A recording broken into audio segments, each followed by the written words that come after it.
Army chief general Asim Munir साहब को field marshal के ओहदे पर तरक्की दे दी गई है। ये बहुत बड़ी ब्रेकिंग है। फील्ड मार्शल के ओहदे का मतलब क्या है, इससे कितनी पावर्स मिल जाएंगी जनरल आसिम मुनीर को, और वो ताहियात फील्ड मार्शल बन गए हैं, इसका मतलब क्या है, कौन सी नई ताकत अब जनरल आसिम मुनीर के पास होगी, और इससे यानी इसके बाद क्या होगा। सबसे बड़ा सवाल यह है कि उनको जनरल आसिम मुनीर को जो फील्ड मार्शल बनाया गया है, क्या इसका मतलब है वो ताहियात आर्मी चीफ रहेंगे, ये क्या मतलब। बहुत सारे लोग जो है वो सवाल पूछ रहे हैं कि इसका मतलब क्या है। तो नाज़रीन इकराम, हम उसको जरा सरा मैं आपके सामने एलैबोरेट करने की कोशिश करूंगा कि इसका मतलब क्या है।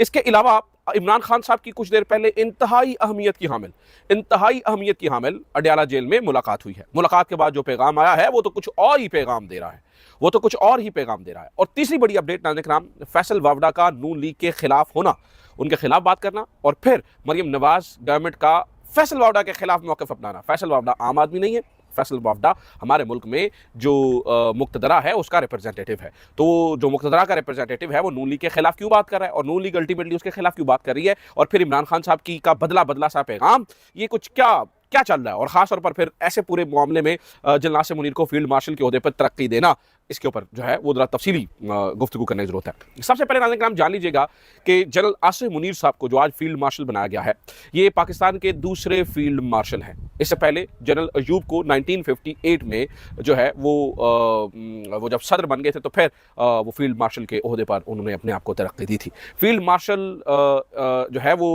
ओहदा बहुत ही अहमियत का हामिल होता है।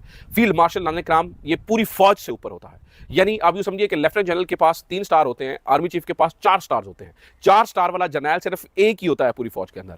लेकिन जो फील्ड मार्शल होता है नाज़रीन इकराम, उसके ऊपर 5 सितारे लगे होते हैं, 5 सितारे, यानी कि वो एक वाहिद 5 स्टार जर्नल, यानी कि 5 सितारों वाला जर्नल होता है। और फील्ड मार्शल, ये आपने सही सुना है, फील्ड मार्शल जो होता है वो ताहियात होता है, वो पूरी जिंदगी के लिए फील्ड मार्शल होता है। तो इसका क्या मतलब है कि आर्मी चीफ भी पूरी जिंदगी के लिए आर्मी चीफ भी रहेंगे। ये नाज़रीन इकराम, ये सूरत थोड़ी सी गड़बड़ हो गई है।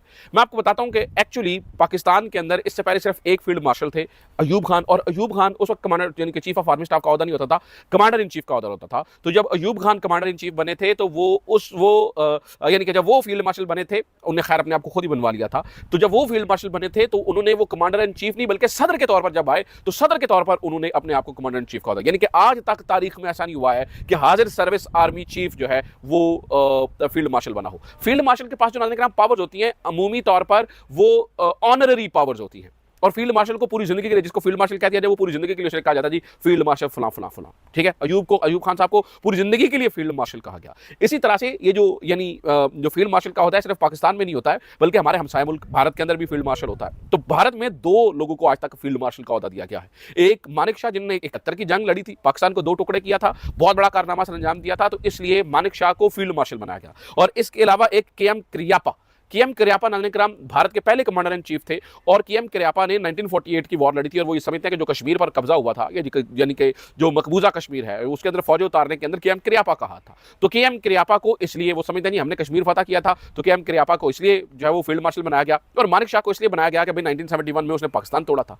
अयूब खान साहब समझते थे कि मैंने चूंकि 1965 की वॉर जीती हुई है और मैंने बड़ा कारनामा किया, इसलिए वो अपने आप को फील्ड मार्शल कहते थे। जनरल आसिम मुनीर को नाज़रीन इकराम फील्ड मार्शल जो बनाया गया है, वो जो हालिया तौर पर एक छोटी सी लड़ाई हुई, हमारी छोटी सी जंग हुई भारत के साथ, उसके अंदर जो कामयाबी मिली, इसलिए अब आर्मी चीफ को फील्ड मार्शल बनाया गया है। अब इसका मतलब क्या है? इसका मतलब यह है कि नाज़रीन इकराम वो पूरी जिंदगी फील्ड मार्शल तो रहेंगे, लेकिन आर्मी चीफ नहीं रहेंगे। आर्मी चीफ अपने मोहदे यानी कि मुद्दत के बाद वो रिटायर्ड हो जाएंगे। वो रिटायर्ड होकर भी फील्ड मार्शल रहेंगे, यानी कि रिटायर्ड होकर भी, क्योंकि ये होता ताहियात होता है, लेकिन नाज़रीन इकराम ये ऑनररी ओहदा होता है, ऑनररी ओहदा। इसकी कुछ खास मुराद होती है, रिटायरमेंट के बाद ज़्यादा पैसे, यानी कि ज़्यादा इसकी जो आपकी यानी पेंशन होती है वो भी ज़्यादा होती है, जो सहूलियात होती हैं वो भी ज़्यादा होती हैं। तो फील्ड मार्शल इसमें कोई शक नहीं है कि रिटायरमेंट के बाद तो जो है ना वो वाकई वो एक ओहदा ऑनरी के तौर पर रहता है। लेकिन ये चूंकि पहली दफ़ा हुआ है दुनिया भर में, नाज़रीन इकराम ऐसा नहीं है फील्ड मार्शल को पाकिस्तान में कोई नई चीज़ हुई है, होते रहे हैं, लेकिन बहुत पुराने हालिया तौर पर कोई ऐसी मिसाल नहीं मिलती है। यानी कि मैं मिसाल आपको दूँ, यानी किन लोगों को फील्ड मार्शल का ओहदा दिया, इस बात को समझने के लिए आप यूँ समझिए कि बरतानिया ने जो अपना फील्ड मार्शल का ओहदा दिया, यानी कि बहुत मशहूर हुए, वो मिस्टर मॉन्टगोमरी, यानी कि जो हमारे यहाँ मॉन्टगोमरी रोड भी है, मिंट गोमरी भी जिसे हम कहते हैं, जो पंजाब असेंबली के साथ जोड़ा, तो उन्होंने वर्ल्ड वॉर 2 के अंदर उन्होंने बहुत बड़ी यानी कि जीत हासिल की थी, इसलिए उन्हें फील्ड मार्शल का ओहदा दिया था। इसी तरह से नेपोलियन के दौर में जो है वो मार्शल ऑफ फ्रांस का ओहदा बड़ा होता था, सोवियत यूनियन के दौर में मार्शल ऑफ सोवियत यूनियन का ओहदा बड़ा होता था, लेकिन अब ये सारे ओहदे खत्म हो चुके हैं। मौजूदा दौर के अंदर पाकिस्तान वो वाहिद मुल्क है जिसने फील्ड मार्शल का ओहदा दिया है, अपने आर्मी चीफ को फील्ड मार्शल, और हाजिर सर्विस अपने आर्मी चीफ को फील्ड मार्शल के ऊपर पोस्ट कर दिया है। अब इसका फर्क क्या पड़ेगा? फर्क ये पड़ेगा नाज़रीन किराम के मौजूदा तौर पर यानी कि इस वक्त जो है वो अपनी तमाम फोर्सेस से ऊपर चले गए हैं, यानी कि अब अमली तौर पर जो एयर फोर्स है और जो नेवी है, अमूमी तौर पर यानी कि नजर ये आ रहा है नेवी, एयर फोर्स और जो बाकी सारी यानी आर्मी है वो तो ऑलरेडी अंडर है, वो सारे अंडर है। इसी तरह से जॉइंट चीफ का ओहदा भी अब उनके अंडर आता हुआ नजर आ रहा है। बहुत सारे लोग तो इंटरनेट पर ये भी सवाल उठा रहे हैं कि बस ठीक है, फिर इसका मतलब है कि जनाब से मुनीर फील्ड मार्शल बन गए हैं तो फिर नया आर्मी चीफ कौन होगा? क्या नया आर्मी चीफ भी तैनात किया जाना चाहिए? तो इस तरह की चीजें हो रही हैं, इस तरह की बातें हो रही हैं। अब चूंकि कन्फ्यूजन ही कन्फ्यूजन है, चूंकि ये तारीख में पहली बार हुआ है, इस तरह की मिसाल हमें मिलती नहीं है, इसलिए लिहाजा इस बारे में बहुत सारी बातें हो रही हैं जिसके जवाब आना अभी बाकी हैं। लेकिन एक बात है कि ये ऑनररी ओहदा होता है जो पूरी जिंदगी आपके साथ रहता है। दूसरा नाज़रीन किराम, आज इमरान खान से जेल में होने वाली मुलाकात, इंतहाई अहम, इंतहाई अहम, इंतहाई अहम, इंतहाई अहम मुलाकात। नाज़रीन किराम, इमरान खान साहब ने जो पैगाम दिए हैं वो दो बंदों के जरिए बाहर आए हैं, अभी उसके ऊपर ऑफिशियल ट्वीट भी आ जाएगा। एक सलमान अकरम राजा साहब और एक जो गोहर साहब हैं, चेयरमैन बैरिस्टर गोहर, उनके दोनों ने ये कहा है, इमरान खान साहब ने जो है वो इत्तेहाद की बात की है। इस वक्त वो इत्तेहाद की बात कर रहे हैं, वो ये कह रहे हैं कि हमें अंदरूनी तौर पर, हमें मैशत के ऊपर भी इकट्ठा होना है, हमें इत्तेहाद की ज़रूरत है और हमने जो है ना वो ये करनी है। यानी ये बहुत इंपॉर्टेंट है नाज़रीन किराम, it's very very very important. Imran Khan की जानिब से एस्टैब्लिशमेंट के साथ मुकम्मल सीज फायर कर दिया गया है। ऐसे में वो खबर मजीद ताकतवर महसूस होती है जिस जो खबर हमने भी आपके सामने रखी थी और बताया था कि भाई इमरान खान से मुलाकात की इत्तला है, यानी कि इमरान खान को अंदर जाकर ब्रीफिंग दी गई है, सीज फायर का कहा गया है।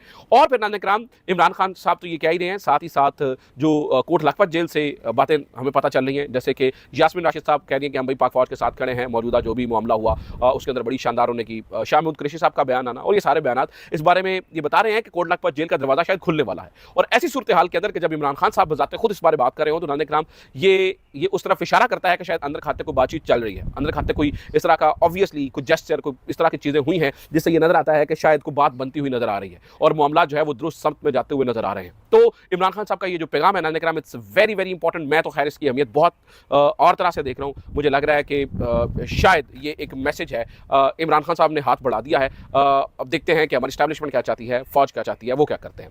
दूसरा नाज़रीन किराम, आप ये भी देखिए कि ना सिर्फ इमरान खान साहब का ये हाथ बढ़ाना और वो खबरें आना के अंदर इमरान खान को जाके ब्रीफिंग दी गई थी और ये सारी चीज़ें कि इमरान खान को जल्द रिहा भी कर दिया जाएगा, इसके अलावा नाज़रीन किराम ये खबरें भी सामने आना, क्योंकि बहुत सारे लोग पीटीआई के हमारे दोस्त समझते हैं कि यार ये सारी चीज़ें जो है ना वो एहतजाज को रोकने के लिए हो रही हैं। मैं बजाते खुद इस बारे में बड़ा कंसर्न होता हूँ कि जब इस तरह की खबर आती है कि यार जो बात हो सच पता चलनी चाहिए, क्योंकि वो वजह यह है कि भाई इतने वादे इमरान खान के बारे में आ चुके हैं, इतने दावे किए जा चुके हैं कि अब किसी भी बात पर दिल यकीन करने को दिल नहीं करता है। तो ये चीज़ है, लेकिन चीज़ें नाज़रीन किराम कुछ आप देखें तो आपको गड़बड़ नजर आती है, खासतौर पर फैसल वावड़ा साहब।